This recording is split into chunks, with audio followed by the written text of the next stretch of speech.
સાળંગપુરના કષ્ટભંજન હનુમાનજી મંદિર ખાતે આજે હનુમાન જન્મોત્સવની ભવ્યાતિ ભવ્ય ઉજવણી કરવામાં આવી। પૂજા અર્ચના, આરતી, મંગળા આરતી, અન્નકૂટ, મહાપ્રસાદ સહિતના અનેકવિધ ધાર્મિક કાર્યક્રમો યોજવામાં આવ્યા હતા।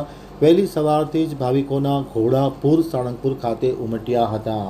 સાળંગપુર આમતક ન્યૂઝ બ્યુરોમાંથી ચિંતન વાગડિયાનો એક વિસ્તૃત અહેવાલ। ચૈત્ર પૂર્ણિમા અને શનિવારનો મહાસંગમ એટલે હનુમાન જયંતિ। સાળંગપુરના કષ્ટભંજન હનુમાનજી મંદિર ખાતે હનુમાન જયંતિની ભવ્યાતિ ભવ્ય ઉજવણી કરવામાં આવી હતી। વહેલી સવારથી મંગળા આરતી, દાદાને સુવર્ણ વાઘાનો શણગાર, 250 કિલો કેક કાપી હનુમાન જન્મોત્સવની ભવ્ય ઉજવણી સાથે વધાઈ આપવામાં આવી હતી। વહેલી સવારથી કચ્છ, સૌરાષ્ટ્ર, ગુજરાત અને પરપ્રાંતમાંથી મોટી સંખ્યામાં ભાવિકો દાદાના દર્શન કરવા માટે ઉમટી પડ્યા હતા અને સૌ કોઈએ દર્શન કરી અને ધન્યતા અનુભવી હતી। સવારે 7:30 કલાકે 51,000 બલૂન ડ્રોપથી ભક્તોનું સ્વાગત કરાયું હતું। મંદિર પરિસરમાં સંતો હજારો ભક્તોની ઉપસ્થિતિમાં 250 કિલો કેકનું કટિંગ કરી સૌને હનુમાન જન્મોત્સવની વધાઈ આપવામાં આવી હતી। બપોરે 11 કલાકે મહા અન્નકૂટ યોજવામાં આવ્યો હતો। ત્યારબાદ સાળંગપુર કષ્ટભંજન હનુમાનજી મંદિર ખાતે બહારથી આવતા ભક્તો માટે રહેવા જમવાની વ્યવસ્થિત વ્યવસ્થા કરવામાં આવી હતી। 3,000 જેટલા સ્વયંસેવકો ખડે પગે ભાવિકોની સેવા માટે આતુર હતા। સાળંગપુર કષ્ટભંજન હનુમાનજી મંદિર ખાતે વહેલી સવારથી જ આ ઉજવણીનો પ્રારંભ થયો હતો। મંગળા આરતી કરવામાં આવી હતી એમ આમતક ટીવી સાથેની વાતચીતમાં માહિતી આપતા સાળંગપુરના વિવેક સાગરદાસજી। જય સ્વામિનારાયણ, જય કષ્ટભંજન દેવ।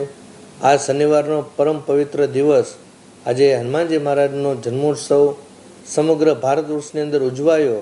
પણ આજે જ્યારે સાળંગપુર ધામની અંદર શ્રદ્ધા અને ભક્તિનું કેન્દ્ર, ગુજરાતનું સૌથી મોટામાં મોટું કહેવાય, ત્યાં જે આજે ભવ્યતા જોવા મળી। સવારે 5 વાગે દાદાની મંગળા આરતી થઈ અને જે શણગાર આરતીના દર્શન કરીને લાખો લોકો મંત્રમુગ્ધ થઈ ગયા અને દાદાનો પ્રતાપ એમના હૃદયની અંદર ધારણ કરી અને લાખો શ્રદ્ધાળુઓએ જ્યારે દર્શન કર્યા છે, ભગવાનની કેક કટિંગ કરી તેમજ સમૂહ મારુતિ યજ્ઞનો લાભ લીધો અને આવનારા તમામ લોકોએ મહાપ્રસાદ અન્નક્ષેત્રની અંદર લઈ અને ખૂબ આનંદિત થયા છે।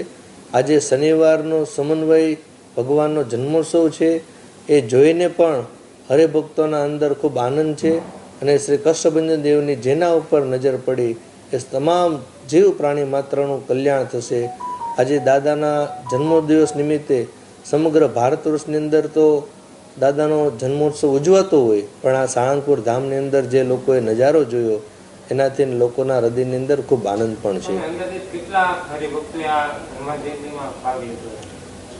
સવારથી સાંજ સુધીમાં અત્યાર સુધીમાં 5 લાખ ઉપરાંત લોકો દર્શન કરી ગયા છે। હજુ 5 લાખ લોકો સાંજ સુધીમાં દર્શન કરશે। સવારે 5 વાગ્યાથી દાદાના દર્શન ખુલ્લા મુકાયા છે। સાંજના 9:30 વાગ્યા સુધી એક પણ પડદો પાડ્યા વગર નોન સ્ટોપ મંદિરના દર્શન ખુલ્લા રહેનાર છે। એટલે તમામ ભક્તોને દર્શનની સુવિધાઓ પણ ખૂબ વ્યવસ્થિત કરેલી છે। એટલે તમામ આટલા લોકો અંદાજિત દર્શન કરશે એવી સંસ્થાએ તેમજ અલગ અલગ સરકારના તંત્રોએ અહીંયા તૈયારીઓ કરી છે।